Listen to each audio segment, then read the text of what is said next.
എല്ലാവർക്കും നമസ്കാരം. എൻ്റെ പേര് ജോർജ് തോമസ്. എൻ്റെ സ്വദേശം കൊല്ലം ജില്ലയിൽ പറങ്കിമാമുകൾ എന്ന സ്ഥലത്താണ്. ഞാൻ ഏകദേശം 10 വർഷമായി ഒരു പ്രവാസിയായി ജോലി ചെയ്യുന്നു.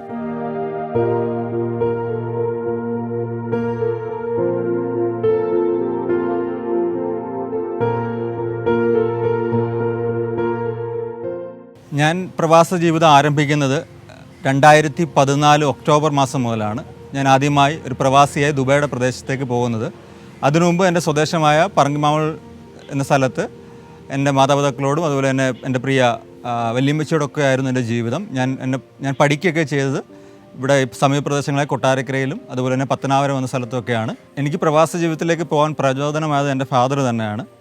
എൻ്റെ പപ്പ ആദ്യമേ ഇപ്പോൾ സുവിശേഷ വേലയാണെങ്കിൽ പോലും സുവിശേഷ വേലയിൽ വരുന്നതിന് മുമ്പിട്ട് 1983 മുതൽ പ്രവാസിയായി ദുബായിൽ ജോലി ചെയ്തൊരു വ്യക്തിയാണ്. സോ എൻ്റെ പപ്പ തന്നെയാണ് എൻ്റെ ജീവിതത്തിൽ ഒരു പ്രവാസിയായി അല്ലെങ്കിൽ ഒരു വിദേശത്തേക്ക് പോകാനായിട്ട് എനിക്ക് പ്രചോദനമായി തീർന്നത്. അപ്പോൾ പപ്പ ഞാനൊരു പ്രവാസിയായി പോകുന്ന സമയത്ത് അവിടുത്തെ ജീവിതം എങ്ങനെയാണ്, അവിടുത്തെ ജീവിത ശൈലികൾ എങ്ങനെയാണ്, ഇവൻ അവിടുത്തെ റൂൾസ് ആൻഡ് റെഗുലേഷൻ എങ്ങനെയാണെന്ന് പോലും എൻ്റെ ഓരോ കാര്യങ്ങളും പപ്പയാണ് എൻ്റെ ജീവിതത്തിൽ അത് എനിക്ക് പറഞ്ഞു തന്നത്. പപ്പയുടെ അനുഭവങ്ങളാണ് എൻ്റെ ജീവിതത്തിൽ അവിടെ ചെന്നതിന് ശേഷം പോലും എൻ്റെ ജീവിതത്തിൽ അത് പ്രാവർത്തികമാക്കി തീർക്കാനിടയായത്.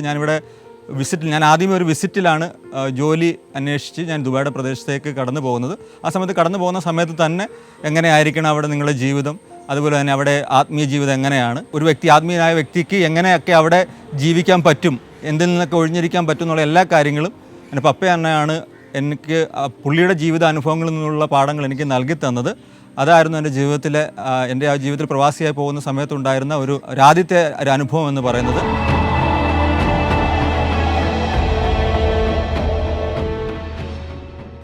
ഞാൻ പറഞ്ഞല്ലോ, ഞാൻ ഒരു വിസിറ്റ് വിസയിലാണ് ഞാൻ ആദ്യമായിട്ട് ദുബായുടെ പ്രദേശത്തേക്ക് കടന്നു പോകുന്നത്.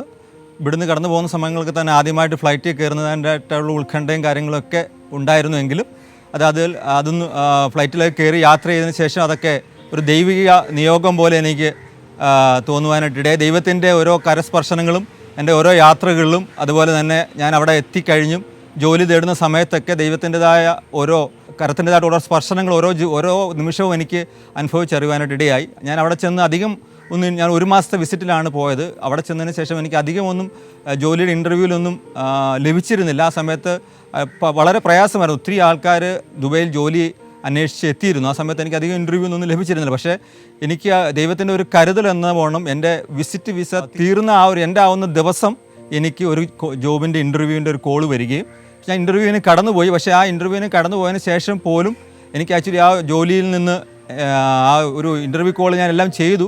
പക്ഷേ എനിക്ക് ആ ജോലി റിജക്റ്റായി ഞാൻ തിരിച്ച് വളരെ വിഷമത്തോടു കൂടി ഇനി നാട്ടിലേക്ക് തിരിച്ചു പോകാം എന്ന് ചിന്തിച്ചുകൊണ്ട് ഞാൻ വളരെ വിഷമത്തോടു കൂടി ഞാൻ തിരിച്ച് മെട്രോയിൽ ഞാനന്ന് എൻ്റെ ഒരു കസിൻ ബ്രദറിൻ്റെ കൂടെയാണ് താമസിച്ചുകൊണ്ടിരുന്നത്. എന്നിട്ട് അവർ ഭവനത്തിലേക്ക് തിരിച്ചു പോകുന്ന മെട്രോയിലേക്ക് കയറാൻ തുടങ്ങുന്ന സമയത്ത് ആ സെയിം കമ്പനിയിൽ ദൈവം ഇടപെട്ട് എന്നെ അവർ തിരിച്ചു വിളിച്ചു. ഒരു ഫോൺ കോൾ ആ സെയിം കമ്പനിയിൽ നിന്ന് വന്നു, നിങ്ങൾ പെട്ടെന്ന് തിരിച്ചു വരണം, നിങ്ങളുടെ ജോലിയിലേക്ക് ഞങ്ങൾ അപ്പോയിൻമെൻറ്റ് ചെയ്തിരിക്കുകയാണ്, നിങ്ങളുടെ വിസിറ്റ് വിസ ഇന്ന് തീരുന്നുവെങ്കിൽ നിങ്ങൾ നാട്ടിലേക്ക് കടന്നു പോയിക്കോളൂ, ജോബ് ഓഫർ ലെറ്ററും മറ്റ് ഡീറ്റെയിൽസും അയച്ചു തരാം, നിങ്ങൾ ജോബ് വിസയിൽ തിരിച്ച് കയറി വരാൻ വേണ്ടിയിട്ടുള്ള വളരെ ദൈവത്തിൻ്റെതായിട്ടുള്ള ഒരു പ്രവൃത്തി എൻ്റെ വിസിറ്റ് വിസ തീരുന്ന ആ ഒരു ഡേയിൽ ഒരു ജോലിയുടെ കാര്യത്തിൽ ദൈവം എനിക്ക് നൽകി തന്നു. ആ ഒരു പ്രവാസ ജീവിതത്തിൻ്റെ തുടക്കം മുതൽ തന്നെ പല നിലകളിൽ ദൈവത്തിൻ്റെതായിട്ടുള്ള ഒരു സ്പർശനം, ഒരു കരുതൽ എനിക്ക് പല സമയങ്ങളിലും എനിക്ക് അനുഭവിച്ചറിയാനായിട്ട് ഇടയായി തീർന്നിട്ടുണ്ട്.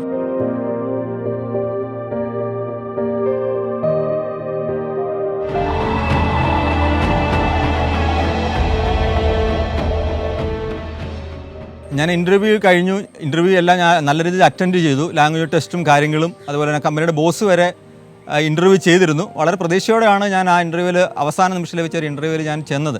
പക്ഷേ പെട്ടെന്ന് HR-ൽ നിന്ന് നിങ്ങൾ റിജക്റ്റ് ആയെന്ന് പറഞ്ഞപ്പോൾ അവിടെ നിന്നുകൊണ്ട് ഞാൻ ദൈവത്തോട് ചോദിച്ചു, ദൈവം എന്നെ എന്തിനാണ് ഒരു മാസം ഞാൻ ഇങ്ങനെ ഇവിടെ കടന്നു, അങ്ങയുടെ ഹിതമല്ലായിരുന്നോ എന്നൊക്കെ ചിന്തിച്ച് ഞാൻ തിരിച്ച് മെട്രോ സ്റ്റേഷനിലേക്ക് നടന്നു. വളരെ കണ്ണുനീരോടുകൂടിയാണ് നടന്നതാണ്. എനിക്ക് അന്ന് വൈകിട്ട് തിരിച്ച് ഫ്ലൈറ്റാണ് നാട്ടിലേക്കുള്ളത്. ഇനി ഞാൻ നാട്ടിലേക്ക് തിരിച്ചു പോയി ഇനി ഞാൻ എന്ത് ചെയ്യുമെന്നൊക്കെയുള്ള വളരെ ആരോടും ഞാൻ പറഞ്ഞില്ല. എങ്കിലും ദൈവത്തോട് ഞാനിങ്ങനെ മനസ്സിൽ ഉരുവിട്ട് പ്രാർത്ഥിച്ചുകൊണ്ടിരുന്നു.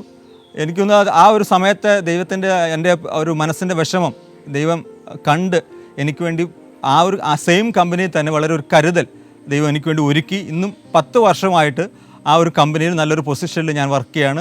അന്ന് എനിക്ക് ജോലിയിൽ നിന്ന് ഇൻ്റർവ്യൂവിൽ നിന്ന് തിരിച്ച് വിളിച്ച് ജോലി ചെയ്യുന്ന സെയിം കമ്പനിയിലാണ് ഈ കഴിഞ്ഞ 10 വർഷമായിട്ടും ഞാൻ ജോലി ചെയ്തുകൊണ്ടിരിക്കുന്നത്. അത് എൻ്റെ ജീവിതത്തിൽ പ്രവൃത്തി വളരെ അത്ഭുതമായി, പ്രവാസ ജീവിതത്തിൽ തുടക്കത്തിൽ തന്നെ ദൈവം ചെയ്ത വളരെ അത്ഭുതമായി എനിക്ക് അനുഭവിച്ചറിയാനിടയായിട്ടുണ്ട്.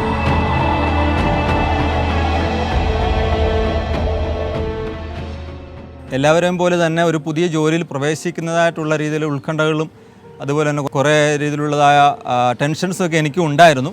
ഞാൻ ഇപ്പോൾ വർക്ക് ചെയ്തുകൊണ്ടിരിക്കുന്നത് ഒമേഗ ഇൻഷുറൻസ് ബ്രോക്കർ എന്ന് പറയുന്ന ഒരു കമ്പനിയാണ്. ദുബായിൽ കരാമയിൽ സ്ഥിതി ചെയ്യുന്ന ഒമേഗ ഇൻഷുറൻസ് ബ്രോക്കറിലാണ് ഞാൻ വർക്ക് ചെയ്തുകൊണ്ടിരിക്കുന്നത്.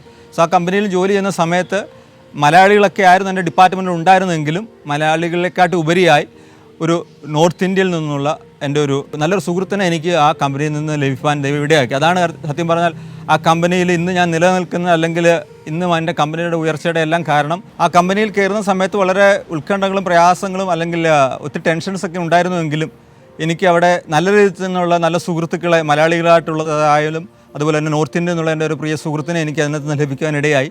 ഇന്നും ആ കമ്പനിയിൽ ഞങ്ങൾ ഒത്തൊരുമയോടെ വളരെ 10 വർഷമായി ഞങ്ങൾ ഒരുമിച്ച് ആ കമ്പനിയിൽ വർക്ക് ചെയ്യാനുള്ള ഒരു ഭാഗ്യം ദൈവം എനിക്ക് ഒരുക്കി തരുന്നു. പലപ്പോഴും ആ ഒരു നോർത്തിൽ നിന്നുള്ള വ്യക്തിയായിട്ട് പോലും തൻ്റെ ജീവിതത്തിലെ പലവിധമായ പ്രാർത്ഥനകളുടെ ആവശ്യങ്ങളുടെയൊക്കെ മധ്യത്തിൽ നമ്മളൊരു പ്രാർത്ഥിക്കുന്ന അല്ലെങ്കിൽ പ്രാർത്ഥനാ ഭവനത്തിൽ നിന്നുള്ള ഒരു ദൈവമാണെന്ന് പുള്ളിക്ക് നമ്മുടെ ജീവിത രീതിയിൽ മനസ്സിലായി. പുള്ളിക്കാരൻ്റെ പലവിധമുള്ള പ്രാർത്ഥനാ വിഷയങ്ങളും തൻ്റെ കുടുംബത്തിൽ അല്ലെങ്കിൽ തൻ്റെ മാതാപിതാക്കളുടെ വിഷയങ്ങളൊക്കെ നമ്മളോട് പറയുകയും അവർക്ക് വേണ്ടി പ്രാർത്ഥിക്കുകയും അവർ എന്ത് കാര്യം ഉണ്ടായാലും നമ്മൾ അറിയിക്കും, ജോർജ് ആ ഒരു വിഷയത്തിന് വേണ്ടി പ്രാർത്ഥിക്കണം, അല്ലെങ്കിൽ നിങ്ങളുടെ പപ്പയോടെ പറഞ്ഞ് പ്രാർത്ഥിക്കണം, അല്ലെങ്കിൽ നിങ്ങളുടെ പാസ്റ്ററിനോട് പറഞ്ഞ് പ്രാർത്ഥിക്കണം എന്ന് പറഞ്ഞ് പല കാര്യങ്ങളും നമ്മളോട് പറയുകയും അവർക്ക് വേണ്ടി പ്രാർത്ഥിക്കുകയും അവർ വിടുതലിൻ്റെതായിട്ടുള്ള പല സാക്ഷ്യങ്ങൾ അതിൽ കൂടെ നമുക്ക് കേൾക്കുവാനും ഇടയായിട്ടുണ്ട്.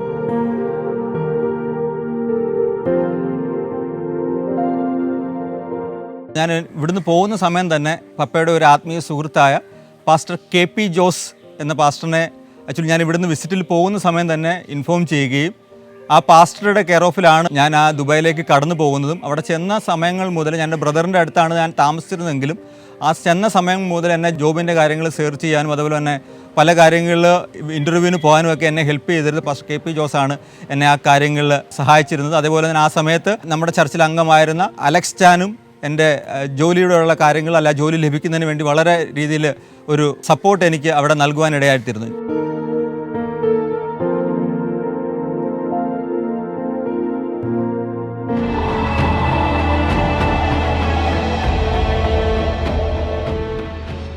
സുവിശേഷ മകനായിരുന്നുകൊണ്ട് ഞാൻ നാട്ടിലായിരുന്ന സമയങ്ങളിൽ പോലും ചർച്ചിൻ്റെ ആയിട്ടുള്ള കാര്യങ്ങൾ, ആത്മീയ കാര്യങ്ങൾ അല്ലെങ്കിൽ PYPA ചർച്ചിൻ്റെ ആയിട്ടുള്ള യുവജന സംഘങ്ങളുടെ കാര്യങ്ങളൊക്കെ എൻ്റെ കഴിവിൻ്റെ പരമാർത്ഥമായുള്ള രീതിയിൽ ഞാൻ പ്രവർത്തിപ്പാനും ആത്മാർത്ഥമായി അതിനൊക്കെ വേണ്ടി ദൈവദാസന്മാരോടൊക്കെ കൂടെ നിൽക്കാനുള്ള ഒരു സാഹചര്യം ദൈവം എനിക്ക് ഒരുക്കി തന്നിട്ടുണ്ട്. അതുകൊണ്ട് തന്നെ ഞാൻ ദുബായ് പോയതിനു ശേഷവും ഈ ദൈവദാസനോട് കൂടെ തന്നെ ഈ 10 വർഷമായിട്ട് ദൈവദാസനോട് കൂടെ തന്നെ നിന്ന് സഭയുടെ ആത്മീയ കാര്യങ്ങളിലും യുവജനങ്ങളുടെ കാര്യങ്ങളും അതിൽ യുവജന പ്രവർത്തനങ്ങളിലും എല്ലാ ചർച്ചിനായിട്ടുള്ള എല്ലാ കാര്യങ്ങളിലും വളരെ ആത്മാർത്ഥതയോടെ എൻ്റെ കഴിവിൻ്റെ പരമാവധി എൻ്റെ ജോലി സമയങ്ങൾ ഒഴിച്ച് ബാക്കി എല്ലാ സമയങ്ങളിലും ആ ഒരു ചർച്ചിനായിട്ടുള്ള കാര്യങ്ങളെല്ലാം ഇപ്പോഴും വളരെ ആത്മാർത്ഥമായി നിൽക്കാനുള്ള കൃപ ദൈവം എനിക്ക് നൽകി തരുന്നുകൊണ്ടിരിക്കുന്നു. ആ ഒരു ചർച്ച് വളരെ ഇതിൽ പ്രാർത്ഥനാ സപ്പോർട്ട് അല്ലെങ്കിൽ ദൈവദാസൻ്റെതായിട്ടുള്ള വളരെ ഒരു സപ്പോർട്ട് എൻ്റെ ജീവിതത്തിൽ പലപ്പോഴും എനിക്ക് അനുഭവിച്ചറിയാൻ ഇടയായിട്ടുണ്ട്. നമുക്കറിയാം, നമ്മൾ പ്രവാസിയായി ഇരിക്കുമ്പോൾ നമ്മുടെ മാതാപിതാക്കളെ അല്ലെങ്കിൽ നമ്മുടെ കുടുംബങ്ങളെയൊക്കെ വിട്ടാണ് നമ്മൾ ഒറ്റയ്ക്കാണ് അവിടെ ആയിരിക്കുന്നത്. ഞാൻ ആദ്യമായി പോയി താമസിച്ച ഒരു റൂമെന്ന് പറയുന്നത് വിശ്വാസികൾ ആരും ഇല്ലായിരുന്നു. എല്ലാം 1-2 മലയാളികളും ബാക്കി നോർത്ത് ഇന്ത്യൻസുമായിട്ടുള്ള ആൾക്കാരാണ്, വിശ്വാസികളായിട്ടുള്ള ആരുമില്ലായിരുന്നു. പക്ഷേ അവിടെ പ്രാർത്ഥിക്കുന്നതിനോ അതിനുള്ള തടസ്സങ്ങളോ അല്ലെങ്കിൽ ഒരു പ്രവാസിയാകുമ്പോൾ അറിയാം ആ ഒരു നമ്മൾ നാട്ടിൽ ഒരു വ്യക്തി അല്ലെങ്കിൽ നാട്ടിൽ ആയിരിക്കുന്ന ഒരു ക്യാരക്ടർ ആയിരിക്കത്തില്ല പ്രവാസത്തിലേക്ക് വന്നു കഴിയുമ്പോൾ എൻ്റെ ഒരു ഡിഫറൻ്റ് ആയിട്ടുള്ളൊരു ക്യാരക്ടറിലേക്ക് മാറുവാനായിട്ട് ഇടയാകത്തില്ല. കാരണം എല്ലാവരും പരസ്പരം മറ്റുള്ള നാഷണാലിറ്റികൾ ആൾക്കാരായ പോലും തന്നെ നമ്മുടെ റൂമിലുണ്ടായിരുന്നെങ്കിലും പാകിസ്ഥാനികളായിട്ടുള്ള സഹോദരങ്ങളൊക്കെ ഞങ്ങളുടെ റൂമിലുണ്ട്. പക്ഷേ അവരെല്ലാം നമ്മളോട് ഒരു പ്രവാസി എന്നുള്ള അവർക്കും അതിൻ്റെതായിട്ടുള്ള അനുഭവങ്ങൾ ഉണ്ടായതുകൊണ്ട് നമ്മൾ പ്രാർത്ഥിക്കുന്നതിനായിട്ടുള്ള തടസ്സങ്ങളോ കാര്യങ്ങളോ ഒന്നും എൻ്റെ ജീവിതത്തിൽ ഇതുവരെ എനിക്കങ്ങനെ അനുഭവിച്ചറിയാൻ ഇടയായി തീർന്നിട്ടില്ല. പക്ഷേ ഞാൻ പിൽക്കാലത്ത് പിന്നെ മറ്റുള്ള റൂമിലേക്ക് മാറുകയും അവിടെ പക്ഷേ എനിക്ക് ദൈവഹിതം എന്ന വണ്ണം എൻ്റെ സുഹൃത്തുക്കളായ ചില വിശ്വാസികളെ ലഭിക്കുകയും അതുപോലെ തന്നെ എൻ്റെ നാട്ടിൽ തന്നെ ചർച്ചിലുള്ള എൻ്റെ സ്വദേശത്ത് തന്നെ ഉള്ള പ്രിയ സാബുച്ചാൻ, അതുപോലെ എബിൻ കെ മോനച്ചൻ, പ്രിൻസച്ചാൻ, അങ്ങനെയുള്ള പല വ്യക്തികളെ എനിക്ക് അവിടെ സുഹൃത്തുക്കളായി ലഭിക്കുകയും എൻ്റെ റൂംമേറ്റ്സായി ലഭിക്കുകയും ഞങ്ങൾക്ക് ഒരുമിച്ച് പലപ്പോഴും ഇരുന്ന് പ്രാർത്ഥിപ്പാനും നല്ല ആത്മീയ കാര്യങ്ങൾ സംസാരിപ്പാനും പരസ്പരമുള്ള ആത്മീയ സന്തോഷങ്ങൾ പങ്കുവെക്കാനുള്ള അനുഭവങ്ങൾ ഞങ്ങളുടെ ജീവിതത്തിൽ ഇപ്പോഴും ഉണ്ടായിക്കൊണ്ടിരിക്കുന്നു.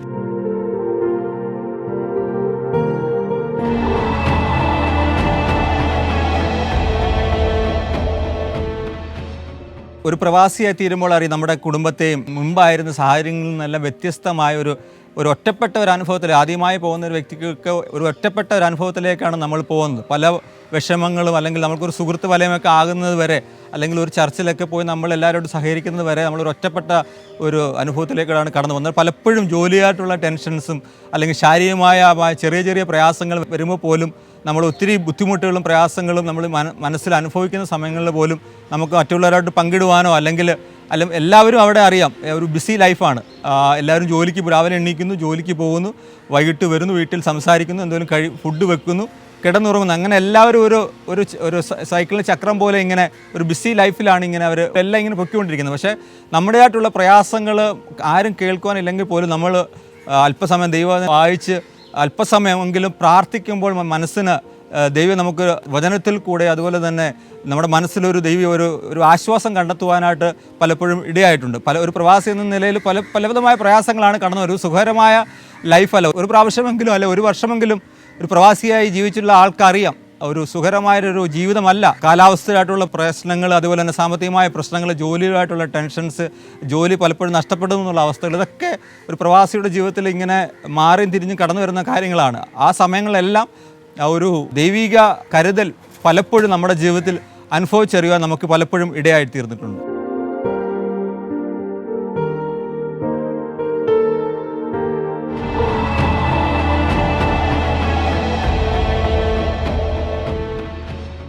ഒരുപക്ഷെ നാട്ടിലായിരുന്നതിനെക്കാട്ടും കൂടുതൽ സമയങ്ങൾ ശാരീരികമായുള്ള പ്രശ്നങ്ങൾ അവിടെ ഞാൻ ഒറ്റയ്ക്കായിരിക്കുന്നതുകൊണ്ടാണോ എന്നറിയില്ല, എങ്കിലും പലവിധമായ ജീവിത സാഹചര്യങ്ങളിൽ നിന്ന് പലവിധമായ ശാരീരിക പ്രയാസങ്ങൾ അവിടെ ആ ഒരു സമയങ്ങളിൽ കടന്നു വന്നിരുന്നുണ്ട്. പക്ഷേ ആ സമയങ്ങളെല്ലാം നമ്മൾ ദൈവത്തിൽ ആശ്രയിച്ച് പ്രാർത്ഥിക്കുകയും നമ്മുടെ സഭ നമ്മളായിരിക്കുന്ന ഒരു സഭയുണ്ട്. ആ സഭയിൽ ആ ദൈവദാസനോട് അല്ല ദൈവമക്കളോട് ഒരു കാര്യങ്ങൾ പറയും. ഇന്നത്തെ സമയത്തൊക്കെ വാട്സപ്പ് ഗ്രൂപ്പുകളിലൊക്കെ നമ്മുടെ പ്രെയർ റിക്വസ്റ്റൊക്കെ ഇട്ട് കഴിയുമ്പോൾ ആത്മാർത്ഥമായി അവരുള്ള പ്രാർത്ഥനകൾ, നമ്മുടെ മാതാപിതാക്കളുടെ പ്രാർത്ഥനകൾ, ദൈവസഭയുടെ അല്ല ദൈവദാസൻ കുടുംബത്തിൻ്റെ പ്രാർത്ഥനകളൊക്കെ നമ്മുടെ ജീവിതത്തിൽ ഉണ്ടാകുന്ന പ്രതിസന്ധികളുടെ പ്രയാസങ്ങളുടെ നടുവിൽ വളരെ ആശ്വാസമായി തീരുന്നതായി നമുക്ക് അനുഭവിക്കാനായിട്ട് ഇടയായിട്ടുണ്ട്.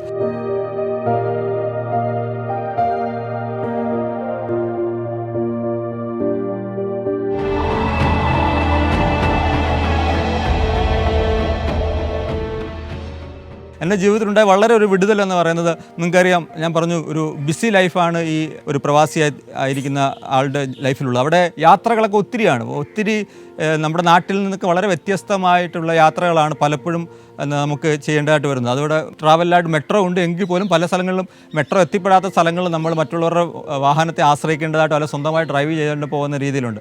വളരെ തിരക്കുള്ള റോഡുകളാണ്. 140 160 മൈൽ സ്പീഡിൽ വരെ ഉള്ള റോഡുകൾ, എക്സ്പ്രസ് ഹൈവേകൾ അവിടെ ഉണ്ട്. എൻ്റെ ജീവിതത്തിലുണ്ടായിരുന്ന വളരെ ഒരു വിടുതലിൻ്റെ അനുഭവം എന്ന് പറയുന്നത് ഒരു 2013 ഒക്ടോബർ മാസം ഒരു സൺഡേ ഞങ്ങളുടെ ചർച്ചിൻ്റെ വർഷിപ്പിന് ശേഷം ഞങ്ങളുടെ ചർച്ചിലുള്ള ഒരു 7 പേര് ഒരുമിച്ച് ഒരു വാഹനത്തിൽ റാസൽ ഖൈമ എന്ന് പറയുന്ന അല്ലെങ്കിൽ ദുബായിൽ നിന്നൊരു 75 കിലോമീറ്റർ ദൂരെയുള്ള റാസൽ ഖൈമ എന്ന സ്ഥലത്തേക്ക് ഞങ്ങൾ യാത്ര ചെയ്യുകയായിരുന്നു. റാസൽ ഖൈമ ഒരു എക്സ്പ്രസ് ഹൈവേയിൽ കൂടെയാണ് ഞങ്ങൾ യാത്ര ചെയ്തുകൊണ്ടിരുന്നത്. ഒരു പജീറോ വാഹനത്തിലാണ് ഞങ്ങളൊരു വാഹനത്തിൽ 7 പേര് യാത്ര ചെയ്തുകൊണ്ടിരുന്ന വഴിക്ക് ഏകദേശം അവിടെ ഒരു 140 കിലോമീറ്റർ സ്പീഡ് വരെ നമുക്ക് എക്സ്പ്രസ് സ്പീഡ് വഴി കൂടെ പോകാൻ പറ്റും.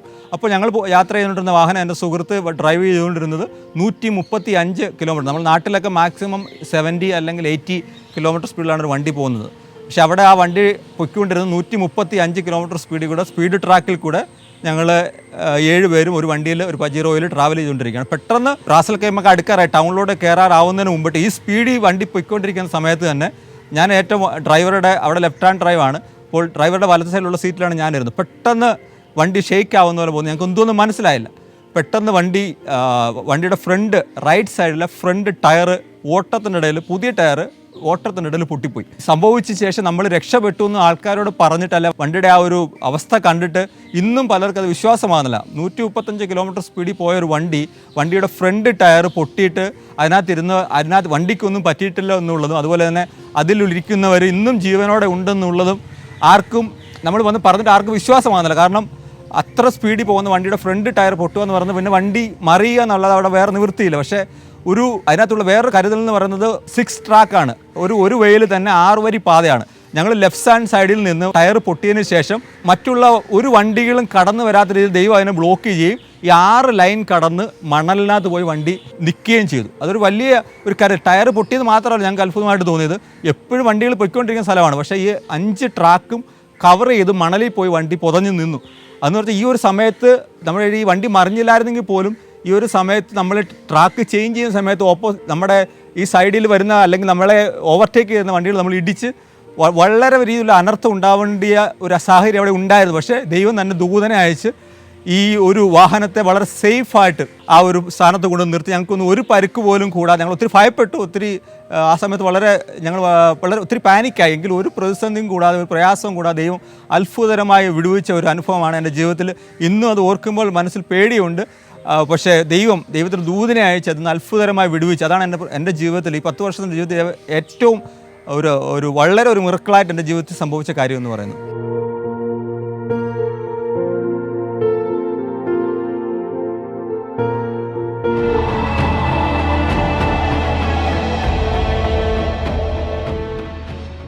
പ്രവാസിയായി കടന്നു വരുന്നവർ ഒരു 50 അല്ലെങ്കിൽ 60% ഇവിടെ നിന്ന് സ്വന്തമായിട്ട് വിസ എടുത്ത് ഒരു ജോലി അന്വേഷിച്ച് അവിടെ കടന്നു വന്ന് അവിടെ ജോലിക്ക് കയറുന്നതാണ്. ഞാനും അതുപോലെ തന്നെയാണ് അവിടെ ജോലിക്ക് വേണ്ടിയിട്ട് ഒരു ജോലി അന്വേഷിച്ച് പോയി അവിടെ ജോലി കണ്ടെത്തി ഒരു ജോലിയിൽ പ്രവേശിച്ചതാണ്. ഒരു 40% ആൾക്കാർ മാത്രമേ ഉള്ളൂ ഇവിടുന്ന് ഡയറക്റ്റ് റിക്രൂട്ട് ചെയ്ത് അവിടെ ഒരു സ്ഥാപനത്തിൽ ജോലിക്കായിട്ട് പോകുന്നു. പക്ഷേ ഒരു വിസിറ്റിൽ വന്ന് അവിടെ ജോലിക്ക് പ്രവേശിക്കുന്ന ഒരു വ്യക്തിയുടെ ജീവിതത്തിലുണ്ടാകുന്ന ബുദ്ധിമുട്ടുകളൊക്കെ ഞാനും കുറേ അനുഭവിച്ചതായതുകൊണ്ട് അങ്ങനെ കയറി വരുന്ന അല്ലെങ്കിൽ നമ്മുടേതായിട്ടുള്ള പരിചയത്തിലുള്ളതായാലും അല്ലെങ്കിൽ ഈവൻ മെട്രോയിൽ നമ്മൾ യാത്ര ചെയ്യുന്ന സമയത്ത് വരെ പല വ്യക്തികൾ നമ്മൾ പരിചയപ്പെടുമ്പോഴെല്ലാം അവർ ഇതുപോലെ വിസിറ്റിൽ വന്നിട്ട് അല്ലെങ്കിൽ 1-2 മാസം അല്ലെങ്കിൽ 4 മാസം 6 മാസം ഇങ്ങനെ ജോലി അന്വേഷിച്ച് അവിടെ നിന്ന് കഷ്ടപ്പെടുന്നതായിട്ടുള്ള അനുഭവങ്ങൾ നമുക്ക് കാണുവാനായിട്ട് ഇടയായിട്ടുണ്ട്. ആ സമയങ്ങളിലൊക്കെ അവരെ ആശ്വസിപ്പിക്കുവാനും അല്ലെങ്കിൽ നിങ്ങൾക്ക് വേണ്ടി ദൈവം കരുതുമെന്ന് പറയുവാനും അവരുടെ CV ഒരു പരിചയമില്ലാത്ത വ്യക്തിയായിരിക്കും. മെട്രോയിലൊക്കെ പല വ്യക്തികളെ നമ്മൾ ഒരു വിഷമം പിടിച്ച മുഖഭാവത്തോടു കൂടി കാണുമ്പോൾ നമ്മൾ അങ്ങോട്ട് പോയി ചോദിക്കും, എന്താണ് നിങ്ങളിങ്ങനെ വിഷമിച്ചിരിക്കുന്നത്, അല്ലെങ്കിൽ എന്താണ് നിങ്ങൾ മൂഡ് ഓഫ് ആയിട്ടിരിക്കുന്നത് പറയുമ്പോൾ, ചേട്ടാ അല്ലെങ്കിൽ ബ്രദർ ഞാൻ ഇതുപോലെ ഒരു വിസിറ്റിൽ വന്നതാണ് 6 മാസമായി, ഞാൻ 1 വർഷം വരെ വിസിറ്റിൽ നിന്ന് ജോലി കിട്ടാത്ത ആൾക്കാരെ ഞാൻ അവിടെ പരിചയപ്പെട്ടിട്ടുണ്ട്. അവരോടൊക്കെ അപ്പോൾ നമ്മൾ നമ്മുടെ അനുഭവങ്ങൾ പറയുകയും അല്ലെങ്കിൽ മറ്റുള്ളവരിൽ നിന്ന് നമ്മൾ അല്ലെങ്കിൽ നമ്മുടെ സുഹൃത്തുക്കളിൽ നിന്നുള്ള കേട്ട അനുഭവങ്ങൾ പറയുകയും അവരെ ആശ്വസിപ്പിക്കുകയും അല്ലെങ്കിൽ അവർക്ക് പല രീതിയിലുള്ള സഹായങ്ങൾ അല്ലെങ്കിൽ നമുക്ക് കഴിയുന്ന കോൺടാക്റ്റുകൾ നൽകുകയും അല്ലെങ്കിൽ എവിടെയെങ്കിലും ജോലിയുടെ ഒരു ചാൻസ് ഒരു ഓപ്പർച്യൂണിറ്റീസ് ഉണ്ടെങ്കിൽ അവരുടെ നമ്പർ മേടിച്ച് അവരെ ഇൻഫോം ചെയ്യുകയും അല്ലെങ്കിൽ അവർ CV വാങ്ങിച്ച് കൊടുക്കുകയും. ഇവിടെ ഞാൻ മാത്രമല്ല ഒരു പ്രവാസിയായി അല്ലെങ്കിൽ അതിൻ്റെതായിട്ടുള്ള കഷ്ടപ്പാടിൽ അറിഞ്ഞ എല്ലാ വ്യക്തികളും ആ ഒരു ആവശ്യകതമായി നമ്മുടെ അടുത്ത് വന്നാലും അല്ലാതെ നമ്മൾ മനസ്സിലാക്കി അവരെ സഹായിക്കാനുള്ള ഒരു സന്നദ്ധത അല്ലെങ്കിൽ ഒരു മനസ്സ് ഓരോ പ്രവാസിയും എല്ലാവരും കാണിക്കണമെന്നില്ല, പലരും മുഖം തിരിച്ച് പോകാറുണ്ട്. പക്ഷേ അത് അനുഭവിച്ച ഒരു വ്യക്തി എന്ന നിലയിൽ ഞാനും അതുപോലെ തന്നെ പല വ്യക്തികളും എൻ്റെ സുഹൃത്തുക്കളായ പല വ്യക്തികളും ആൾക്കാരെ സഹായിക്കാനും അതുപോലെ തന്നെ ഒരു CV ഇപ്പോൾ നാട്ടിൽ നിന്നൊക്കെ വരുന്ന വ്യക്തികൾക്ക് അവിടുത്തെ കാര്യങ്ങളൊന്നും അറിയില്ല, ഒരു CV എങ്ങനെ പ്രിപ്പയർ ചെയ്യണമെന്ന് പോലും അറിയില്ല. പക്ഷെ നമ്മൾ അവരുടെ CV വാങ്ങിച്ചിട്ട് നമ്മുടെ സമയം അല്ല ഓഫീസ് ടൈം അല്ല നമ്മുടെ ഫ്രീ ടൈം കണ്ടെത്തി അവർക്കത് അവർ പ്രിപ്പയർ ചെയ്ത് കൊടുക്കുക, അവർക്ക് അതിൻ്റെതായിട്ടുള്ള എങ്ങനെ ഒരു ഇൻ്റർവ്യൂവിന് അറ്റൻഡ് ചെയ്യണമെന്നുള്ള കാര്യങ്ങൾ വരെ അവർക്കൊരു ഗൈഡൻസ് കൊടുക്കാനൊക്കെ ഉള്ള സാഹചര്യങ്ങൾ പലപ്പോഴും നമുക്ക് ഉണ്ടായിട്ടുണ്ട്. അതൊരു പ്രവാസിയായി തീർന്ന അതിൻ്റെ അനുഭവങ്ങളല്ല നമ്മുടെ ജീവിതത്തിൽ അനുഭവിച്ചത് കൊണ്ട് മറ്റുള്ളവർക്കും ആ ഒരു അനുഭവങ്ങൾ ഉണ്ടാവാതിരിക്കാൻ അല്ലെങ്കിൽ ഒരു ബുദ്ധിമുട്ട് ഉണ്ടാവാതിരിക്കാൻ പലപ്പോഴും അത് ഞാൻ ഉൾപ്പെടെയുള്ള പല വ്യക്തികളും അത് ചെയ്യുന്നതായിട്ട്, അത് ഒരു മലയാളി എന്ന രീതിയിൽ മാത്രമല്ല എല്ലാ നാഷണാലിറ്റിയിൽ നിന്നുള്ള ആൾക്കാരും അത് ചെയ്യുന്നതായിട്ടും അത് പലർക്കും ആ രീതിയിൽ ചെയ്തിട്ടുള്ളതുമാണ്.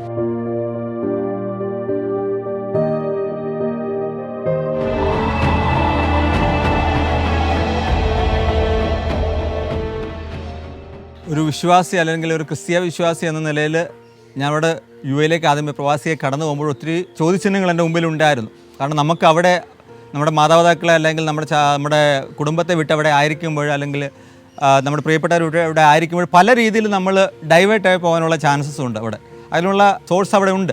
കാരണം നമ്മൾ സ്വന്തമായിട്ട് ജോലി ചെയ്യുന്നു, പൈസ സാലറി ലഭിക്കുന്നു, പിന്നെ വീക്കെൻഡിൽ പലർക്കും 2 ഡേയ്സ് ഓഫ് ഉണ്ട്, ചിലർക്ക് 1 ഡേയ്സ് മാത്രമേ ഓഫുള്ളൂ.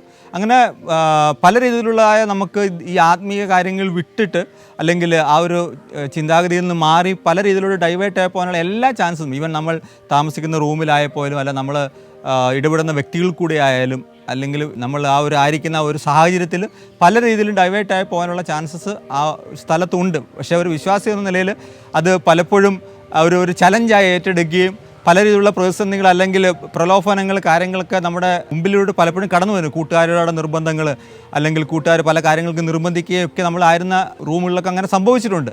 ഞാൻ ആദ്യമേ പോയ റൂമുകളിലൊക്കെ പല രീതിയിലും അതിനോട്ടുള്ള സാഹചര്യം ഉണ്ടായിട്ടുണ്ട്. പക്ഷേ ആ സമയത്തൊക്കെ ഒരു ദൈവ പൈതൽ എന്നുള്ള രീതിയിൽ ദൈവത്തിലുള്ള ഒരു ആശ്രയത്തെ മുറുകെ പിടിച്ചുകൊണ്ട് അതിൽ നിന്നൊക്കെ ഒഴിഞ്ഞിരിക്കാനുള്ള കൃപ ദൈവം ഇന്ന് വരെയും ഈ നിമിഷം വരെ അത് നൽകിക്കൊണ്ടിരിക്കുന്നത്. അതിൽ നിന്ന് ഒഴിഞ്ഞിരുന്നാൽ ഒരു ദൈവ പൈതൽ എന്നുള്ള ഒരു ചിന്താഗതിയിൽ തന്നെ അതിൽ നിന്നൊക്കെ ഒഴിഞ്ഞിരിപ്പാനും ആ സമയത്തൊക്കെ ആ പ്രലോഭനത്തിൽ വീണു പോകാതിരിപ്പോൾ ദൈവത്തോട് അപേക്ഷിച്ച് അതിൽ നിന്നുള്ള ഒരു വിടുതൽ പ്രാപിപ്പാനും പലപ്പോഴും എൻ്റെ ജീവിതത്തിൽ ദൈവം സാധിച്ചിട്ടുണ്ട്.